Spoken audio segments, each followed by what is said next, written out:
அவர்லாம் எப்படி சொல்கிறது, நடிப்போட உச்சத்தில் இருந்த ஒரு ஃபேமிலி. நடிகர் திலகத்துலேருந்து வந்த வாரிசு. அவர் பிரபு சார். அதுக்கப்புறம் அவரும் ஒரு எவ்வளோ படங்கள் பண்ணி வெற்றி படங்கள் கொடுத்தாரு. அவங்க இதுலேருந்து வர்றோம்ன்றதை காட்டியும் அவருக்குன்னு ஒரு தனித்திறமை பிரபு சாருக்கு இருந்ததுனால தான் இவ்வளோ தூரம் வந்திருக்காங்க. 25 படம். இவ்வளோ பெரிய வெற்றின்றது எங்களுக்கு ரொம்ப சந்தோஷம். இன்னொன்று அவருக்கு சார் கூட நான் ஃபஸ்ட் டே பார்க்கும்போது சார் பேசுவாங்களா, நான் மேக்ஸிமம் அதிகமாக யார்ட்டையும் இது பண்ணிட மாட்டாங்க. வருவாங்க, ரொம்ப சைலண்டாக இருப்பாங்க, பேசுவாங்க, ரொம்ப இது பண்ண மாட்டாங்க. அப்போ சீன் மாதிரியா நடிக்கும் பொழுதும் அவ்வளோ ஒரு என்கரேஜ் பண்ணுறதா இருக்கட்டும்.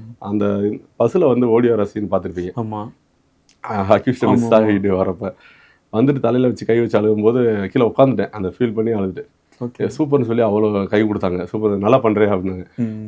அப்போ ஒரு நடிகனுக்கு, சக நடிகனுக்கு வந்து ஒரு சீனியர் ஆர்டிஸ்டாக இருக்கவங்க வந்து நம்மளை என்கரேஜ் பண்ணி ஸ்பாட்டில் அவங்க சொல்லணும்னு அவசியம் இல்லை, சொல்லும் போது நமக்கு அவ்வளோ ஒரு சந்தோஷமா இருக்கப்பா, நல்லா தான் பண்ணுறோம், சரியாக தான் பண்ணுறோம், அந்த ஒரு இது இருக்குது, சரியாக தான் பண்ணுறோம் போல அப்படின்னு.